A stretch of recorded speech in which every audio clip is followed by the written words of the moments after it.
Hello दोस्तों, वैदिक गुरु channel पर आपका स्वागत है। आज की इस कक्षा में हम हिंदी प्रैक्टिस सेट करेंगे जो सीटेट पेपर फर्स्ट का है। आज का जो सुबह का एग्ज़ाम हुआ था उसका, और लैंग्वेज 1 है। ठीक है, भाषा पहली भाषा है ये। तो इसमें फर्स्ट क्वेश्चन देखेंगे हम, पठन के तरीकों का पाठक को क्या करना चाहिए। तो इसमें देखिए फर्स्ट है अनुमान। तो अनुमान का क्या होगा, अनुमान का होगा 5 नंबर। पाठ्य सामग्री जिस बारे में है यह जानने के लिए शीर्षकों और चित्रों का प्रयोग करना चाहिए। ठीक है, इसके बाद देखिए बी नंबर, निष्कर्ष निकालना। लेखक कैसे लिखते हैं इसके आधार पर यह सुनिश्चित करना चाहिए कि लेखक क्या महसूस करते हैं। ठीक, तो इसका अर्थ निष्कर्ष निकालना हो जाएगा। इसके बाद देखिए सी नंबर, तो सी नंबर में हो जाएगा सेकंड नंबर, संदर्भ से जोड़कर अर्थ निकालना। परिचित शब्दों को समझने के लिए पाठ्य सामग्री के कुछ हिस्सों से मदद लेना चाहिए। इसके बाद देखिए डी नंबर, तो डी नंबर में हो जाएगा फोर्थ, पाठ्य वस्तु में भाषा का किस तरह से प्रयोग किया गया है इस पर ध्यान केंद्रित करना चाहिए। ई है, ई में होगा थर्ड, पाठ्य वस्तु के संयोजन की पहचान। शीर्ष कथन या प्रस्तावना पर ध्यान देते हुए यह देखना चाहिए कि सूचनाएं जिस तरह से संरचित की गई हैं किस तरह से संरचित की गई हैं। तो देखिए पहले का 5 हो जाएगा, बी का 1, सी का 2 और डी का 4, ई का 3 हो जाएगा। इसके बाद देखिए, इसके बाद क्वेश्चन नंबर 92, उस युक्ति का चयन कीजिए जो नीचे दिए गए उदाहरण से मेल खाती है। मैं भाषा पर ध्यान केंद्रित रखती हूँ, मैं इस बात का पूरा ध्यान रखती हूँ कि यह सही है। तो ये क्या है, ऑप्शन देखिए, स्वनिरीक्षण है, पुनरावृत्ति है मतलब दोहराना है, पर भाषा व्यवहार है, या फिर याद करना है। तो वो क्या करिए कि मैं भाषा पर ध्यान केंद्रित रखती हूँ। ध्यान केंद्रित रखने का कार्य कौन कर रहा है, वो स्वयं कर रही है। मैं इस बात का पूरा ध्यान रखती हूँ कि यह सही है, सही हो। ठीक, और वो खुद जो है इस बात का ध्यान रखती है कि वो भाषा जो है वो सही हो। तो इसमें वो क्या कर रही है, स्वनिरीक्षण का कार्य कर रही है। ऑप्शन नंबर 1 राइट हो जाएगा।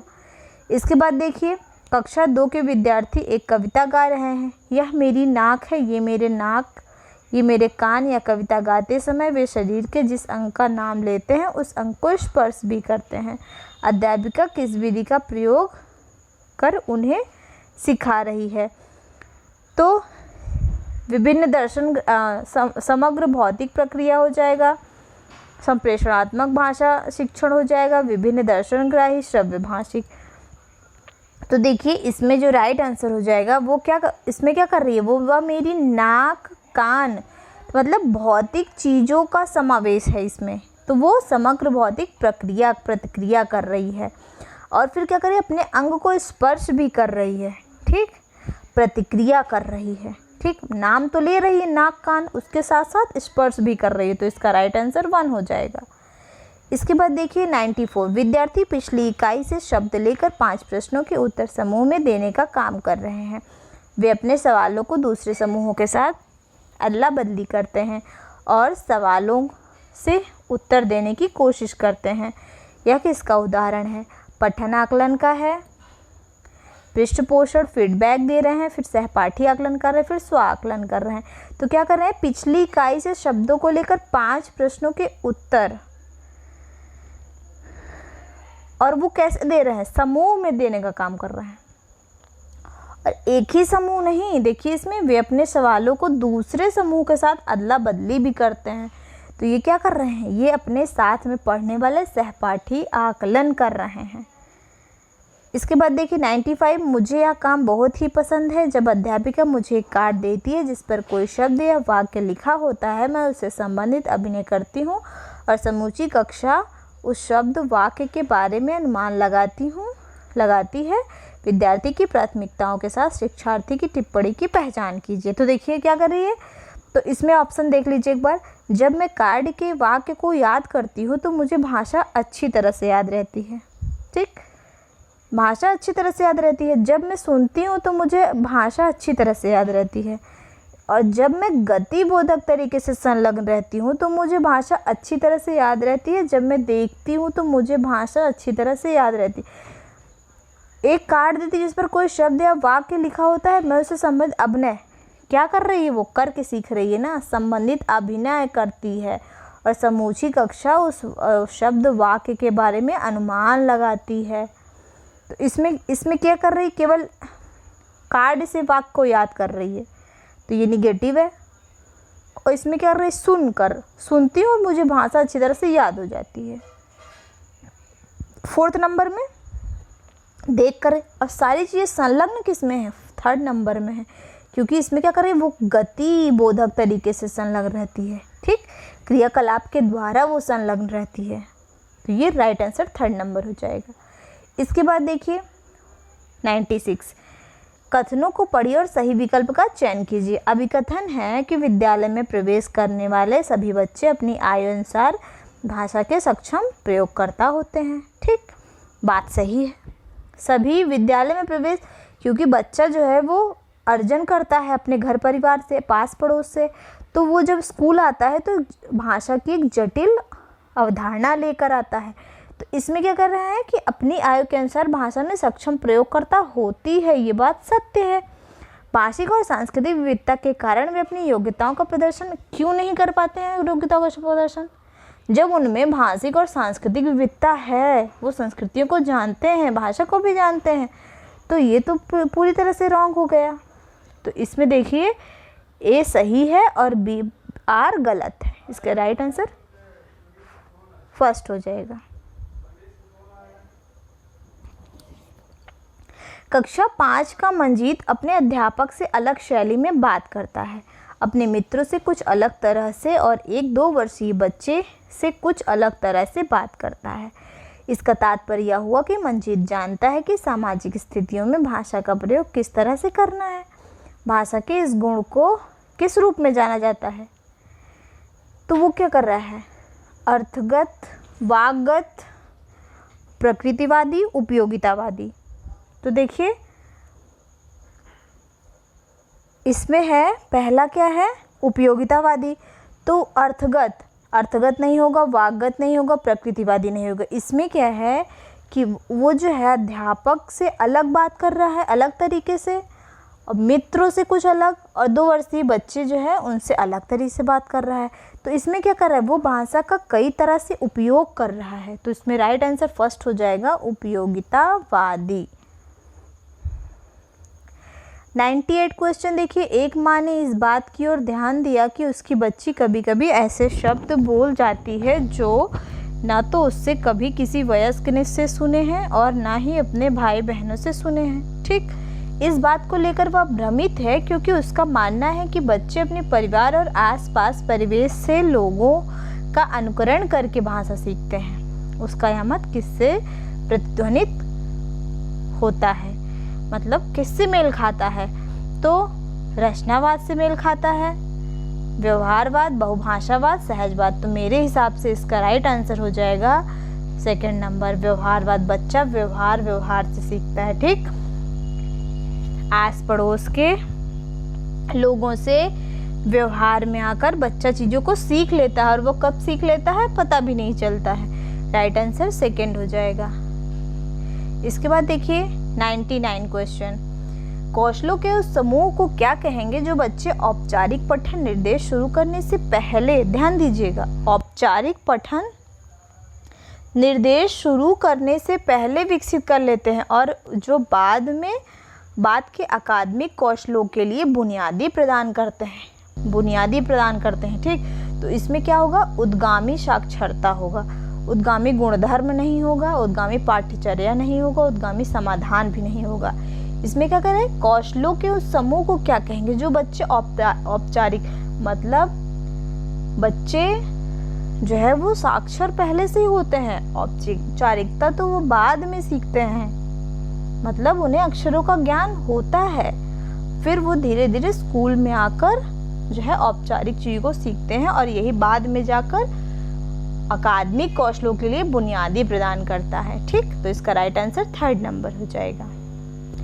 इसके बाद देखिए, एक दादी नानी अपने घर में छोटे बच्चों को पुस्तकों से कहानियां पढ़कर सुनाना पसंद करती है। ठीक, वो कहानी सुना रही हैं। इस तरह से वह उन्हें पुस्तकों व नए विचारों से परिचित करवाती हैं और बच्चे की भी इस प्रक्रिया में सक्रिय रूप से संलग्न रहते हैं। इस तकनीक को किस रूप में जाना जाता है? संभाषिक पठन जाना जाता है। संभाषिक पठन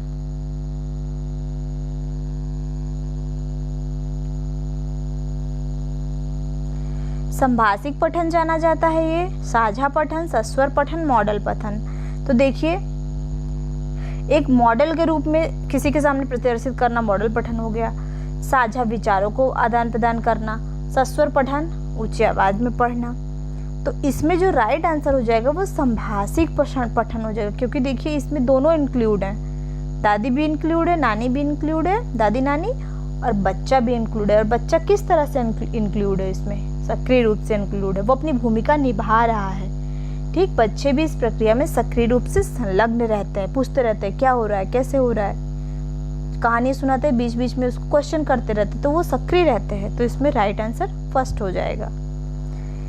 इसके बाद देखिए 101 नंबर, पठन सिखाने का वह उपागम जिसमें मूल तत्वों जैसे वर्डों और स्वनिम से शुरू किया जाता है और जिसमें बच्चों को यह सिखाया जाता है कि समग्र रूप से पठन सीखने से पहले स्वनिम को शब्दों से मिलाया जाता है।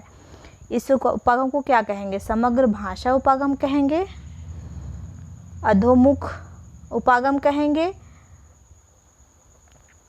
अधोमुख उपागम कहेंगे, संरचनात्मक, या फिर शीर्ष अधोमुखी उपागम। देखिए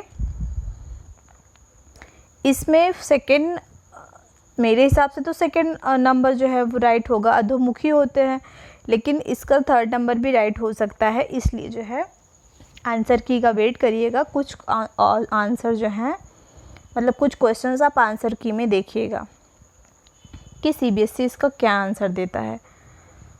तो अभी फ़िलहाल के लिए मेरे हिसाब से सेकंड सही है। इसके बाद 102 नंबर, निम्नलिखित कथनों को पढ़िए तथा सही विकल्प का चयन कीजिए। अभिकथन, ध्वन्यात्मक वर्तनी के प्रयोग से सही वर्तनी लिखना सीखने की योग्यता मंद पड़ जाती है। बिल्कुल गलत है। क्यों गलत है? क्योंकि ध्वन्यात्मक वर्तनी जो होती है वो वर्तनी लिखने, बच्चा जब सही से ध्वनि कर पाएगा तभी तो उसको सही से लिख पाएगा। तो लिखना सीख रहा है कि योग्यता में मंद नहीं पड़ती है, बल्कि साथ देती है, सहगामी होती है उसके। जब बच्चे पारंपरिक वर्तनी के स्थान पर अपनी आविष्कृत वर्तनी का उपयोग करते हैं तब यह सही वर्तनी लिखने की उनकी योग्यता को मंद नहीं करती है।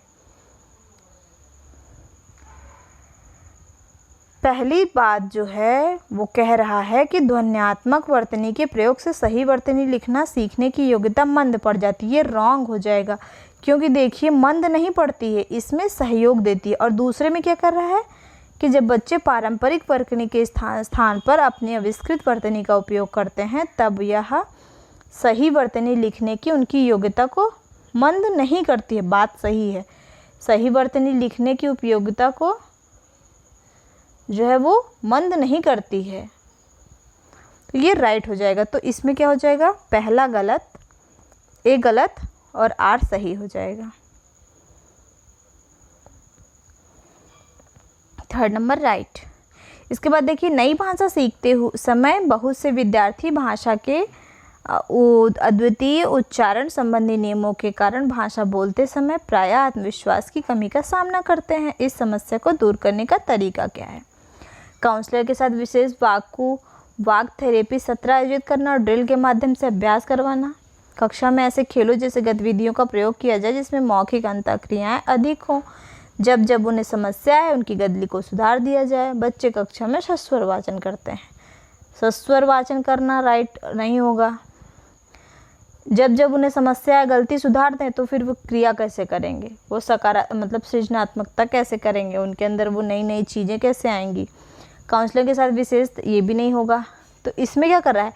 कह रहा है कि मतलब बच्चे के अंदर आत्मविश्वास की कमी है। तो आत्मविश्वास की कमी है तो उसको जो है उसको दूर करने के लिए क्या किया जा सकता है? कक्षा में खेल के द्वारा सिखाया जा सकता है, गतिविधियाँ कराई जा सकती हैं। उसके बाद वो मौखिक कह रहा है ना, उच्चारण संबंधी नियमों के कारण वो भाषा बोलते समय भाषा में उसमें आत्मविश्वास की कमी है। तो वो क्या करेगा? जब मौखिक अंतःक्रिया करेगा तो इससे क्या करेगा?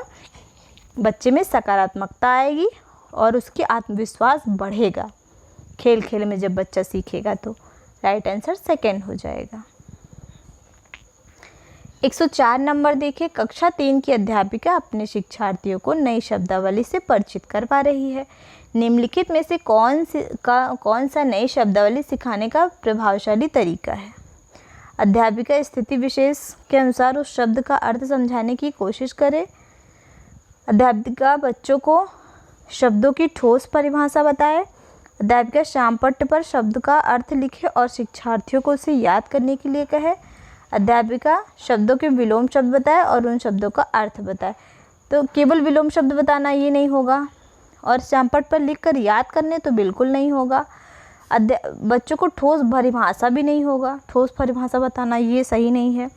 तो इसमें क्या, अध्यापिका अपने शिक्षार्थियों को नई शब्दावली से परिचित करवा रही है ना, तो इसका यह अर्थ हुआ कि अध्यापिका स्थिति विशेष के अनुसार उस शब्द का शब्दावली परिचित करा रही है, लेकिन अगर वो उसका अर्थ समझाएगी तो ये उसका और अच्छा प्रयास होगा बच्चे के लिए। ठीक, तो इसका राइट आंसर फर्स्ट नंबर हो जाएगा। 105 नंबर देखिए, भाषा सीखना किससे संबंधित है? शुभोपली, सुनना, बोलना, पढ़ना, लिखना, ये किस में आता है? भाषा सीखने के अंतर्गत आता है और ये कौशल में आता है। थर्ड नंबर राइट हो जाएगा। भाषा सीखना कौशल से संबंधित है। अब देखिए इसमें, आया समय उठो तुम नारी, युग निर्माण तुम्हें करना है, आज़ादी की खुदी नींव में तुम्हें प्रगत पत्थर भरना है, अपने को कमज़ोर न समझो, जननी हो संपूर्ण जगत की गौरव हो। इसमें देखिए 106 नंबर में कविता का मुख्य स्वर क्या है? स्वतंत्रता है, शक्ति, स्त्री शक्ति है, गौरव गाथा है, युग निर्माण है।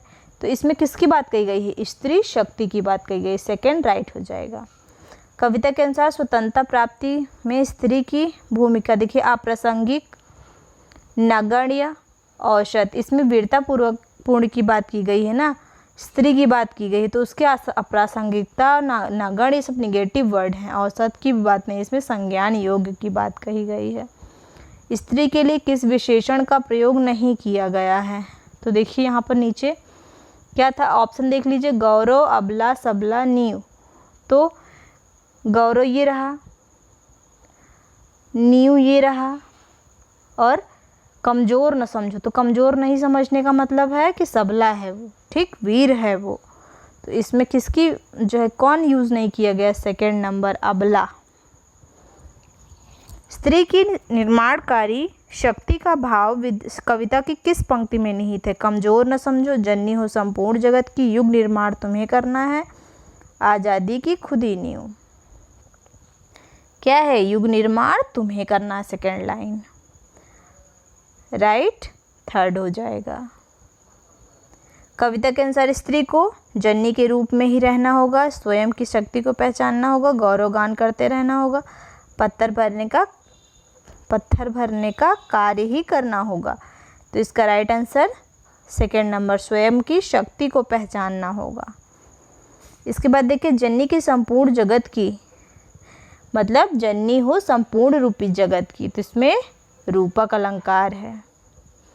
कौन सा अलंकार है? रूपक।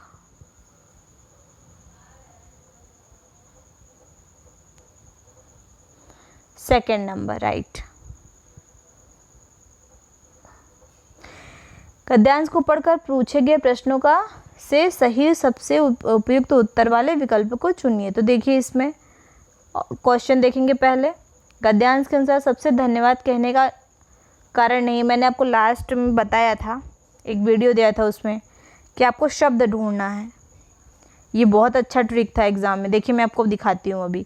स्वभाव, संस्कृति, दया, स्वार्थ, क्या नहीं है इसमें? संस्कृति है, स्वार्थ है, सामान्य व्यवहार, ये क्या हो गया? स्वभाव हो गया। तो है क्या इसमें? नहीं, इसमें क्या नहीं है? दया नहीं है। ठीक है, राइट आंसर थर्ड हो जाएगा।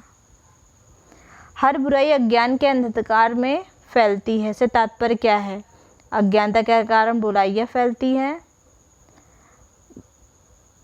अंधेरा सब बुराइयों की जड़ है, ज्ञानी व्यक्ति बुराइयां फैलाता है, अंधेरा होते ही बुराइयां फैल जाती है। तो इसका राइट आंसर हो जाएगा कि अज्ञानता के कारण बुराइयां फैलती हैं।